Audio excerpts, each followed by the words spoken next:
आज की कहानी एक ऐसी लड़की की है जो कि एक ऐसी बीमारी से पीड़ित थी जिसमें वो बिना सेक्स किए रह नहीं सकती। जिस्म की भूख उसे हमेशा तंग करती थी। उसी भूख के कारण उसकी जिंदगी में आगे क्या क्या हुआ ये जानने के लिए बने रहिए हमारे साथ। कहानी की शुरुआत में हम एक सलीम नाम के आदमी को देखते हैं जिसे अपने घर के बाहर एक लड़की बेहोश पड़ी मिलती है। वो उसे अपने घर में ले आता है और उसकी मरहम पट्टी करता है क्योंकि वो लड़की काफी बुरे हाल में थी। लड़की को होश आ जाता है और लड़की के होश में आने के बाद सलीम उससे पूछता है कि तुम्हारे साथ क्या हुआ और तुम कौन हो। तब लड़की उसे अपना नाम जोया बताती है। साथ ही वो कहती है कि मुझे एक ऐसी बीमारी है जिसके कारण मेरी काम वासना कभी खत्म नहीं होती। सलीम उसकी पूरी कहानी जानना चाहता था इसलिए वो ध्यान से सुनने लगता है। जोया अपनी कहानी बचपन से शुरू करती है जब वो 12 साल की थी। आज वो अपनी एक सहेली के साथ बाथरूम में पानी चलाकर अपने अंडरवियर को उतारकर अपने शरीर को फर्श पर घसीट रही थी ताकि वो काम वासना को महसूस कर सके। जोया के पिता एक डॉक्टर थे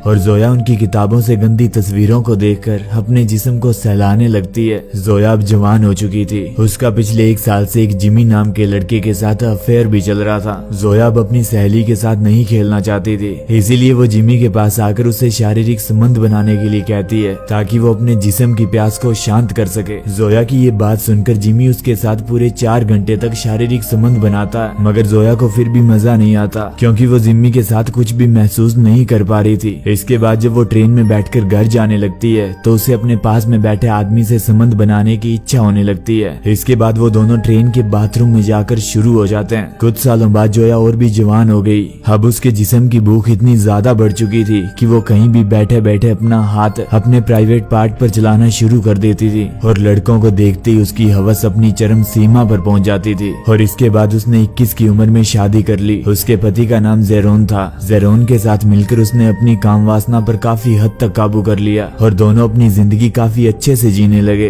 आज जोया एक लड़के को जन्म देती है जिसका नाम वो दोनों मिथुन रखते हैं। बच्चा होने के बाद जेरोन अपने काम में काफी बिजी होने के कारण जोया के साथ पहले की तरह संबंध नहीं बना पा रहा था और अब वो जोया को खुश भी नहीं रख पा रहा था। इसी वजह से एक दिन जेरोन उसे किसी और के साथ संबंध बनाने के लिए कहता है। जोया पहले तो मना करती है लेकिन फिर मान जाती है। इसके बाद वो रोज अपनी हवस मिटाने घर से बाहर जाने लगी और देर रात को लौटकर अपने वापस घर आने लगी। ऐसे ही करते करते 3 साल बीत चुके थे। एक दिन जोया को अपने ऑफिस के बाहर एक आदमी नजर आता है जिसे वो अपने साथ सोने के लिए कहती है। वो अनजान आदमी मान जाता है। थोड़ी देर बाद जोया एक होटल के रूम में उस अनजान आदमी का इंतजार कर रही होती है जहाँ वो आदमी अपने दोस्त को साथ लेकर आता है। जोया उनसे कहती है तुम कुछ भी करो कैसे भी करो बस मुझे मजा आना चाहिए। उसकी ये बात सुनकर दोनों पहले उसके कपड़े उतारते हैं और फिर दोनों डिसाइड करते हैं कि कौन कौन सी पोजीशन में वो थ्रीसम करेंगे। मगर जोया की प्यास उन दोनों से भी शांत नहीं होती जिसके बाद जोया नाराज होकर अपने कपड़े उठाती है और अपने घर चली जाती है। जोया घर आकर एक क्लेम नाम के आदमी के पास जाती है। क्लेम वो आदमी था जो पैसे लेकर काम वासना की भूखी औरतों को संतुष्ट करता था। इसीलिए जोया क्लेम के पास आती है। वो जोया को सोफे पर अच्छी तरह से बांधकर उसके प्राइवेट पार्ट में उंगलियां डालकर चेक करता है कि आज उसे जोया के साथ क्या करना है और कैसे करना है। और एक दिन जब घर पर कोई नहीं होता तो जोया का बेटा मिथुन अपने बिस्तर से उठकर बालकनी में चला जाता है लेकिन कोई हादसा होने से पहले जेरोन घर आकर उसे बचा लेता है। इसके बाद जेरोन जोया से साफ साफ कह देता है कि तुम्हें अपने परिवार या अपनी हवस में से किसी एक को चुनना होगा। काम वासना से भरी जोया बिना कुछ सोचे समझे अपने मजे को चुनती है। जोया का ये फैसला सुनकर जेरोन उसे अपने घर से निकाल देता है जिसके बाद परेशान होकर जोया क्लेम के पास जाती है और वो उसे यहाँ आकर अपने साथ प्यार करने को कहती है। सलीम जोया से पूछता है कि तुम्हारा बेटा कैसा है। सलीम की ये बात सुनकर जोया चाय के कप को नीचे फेंक देती है और सलीम से कहती है कि उसे हॉस्टल भेज दिया। ये देखकर साफ साफ पता लग रहा था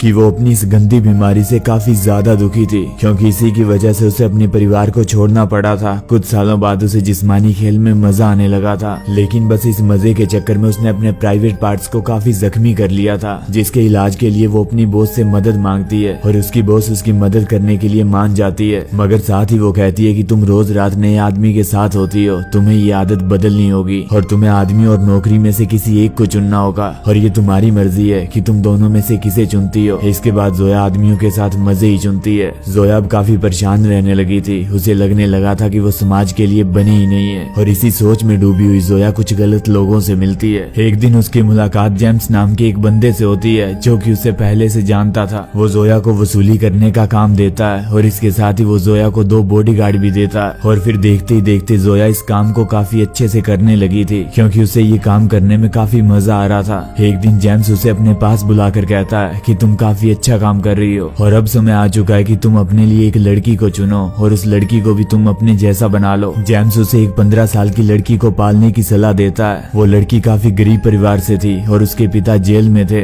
इसके बाद जोया स्वीटन को ट्राई करती है ताकि उससे एक अच्छी दोस्ती हो सके। जोया को स्वीटन के साथ मिलकर ऐसा लगता है जैसे उसका स्वीटन के साथ कोई गहरा रिश्ता हो। जोया स्वीटन को अपने साथ रहने आने के लिए कहती है, जिसके बाद स्वीटन उसकी बात मानकर उसके घर हमेशा के लिए रहने आ जाती है। धीरे धीरे जोया उसे अपने वसूली के धंधे के सारे पैंतरे सिखाने लगती है और साथ रहते रहते दोनों एक दूसरे की तरफ आकर्षित होने लगती है और वो एक दूसरे को चाट चाट कर खाने लगती है। कुछ दिनों बाद जोया वसूली करती है और वो वसूली करने गलती से जेरोन के घर पहुंच जाती है, जिस कारण से वो ये काम स्वीटन को पूरा करने को कहती है। वो अपने इस काम को सफलतापूर्वक पूरा कर लेती है, मगर कुछ दिनों बाद जोया को अपने इस फैसले पर पछतावा होने लगता है क्योंकि जेरोन ने स्वीटन के साथ भी जिस्मानी रिश्ता बना लिया था। ये सब देखकर वो बहुत दुखी होती है और अंदर ही अंदर उसे जलन होने लगती है और इसी जलन के कारण वो जेरोन को मारने का फैसला करती है। ऐसा करने के लिए वो गन लेकर उसके घर में घुस जाती है। जेरोन स्वीटन के साथ ही होता है, लेकिन काफी कोशिश करने के बाद भी जोया उसे नहीं मार पाती। शायद उसकी गन में कोई खराबी आ जाती है, लेकिन जेरोन गुस्से में आकर जोया को बहुत मारता है। इतना ही नहीं बल्कि वो जोया के सामने स्वीटन के साथ जिस्मानी खेल भी खेलता है। जोया सलीम से पूछती है कि मेरी गन ने काम क्यों नहीं किया। फिर सलीम जोया से कहता है कि शायद तुम्हें वो गन नहीं चलानी आई होगी या फिर तुम जेरोन को मारना ही नहीं चाहती थी, इसीलिए ही तुमसे वो गन नहीं चली। इसी के साथ ही जोया की काम वासना की कहानी यही खत्म होती है और अब वो सोना चाहती थी,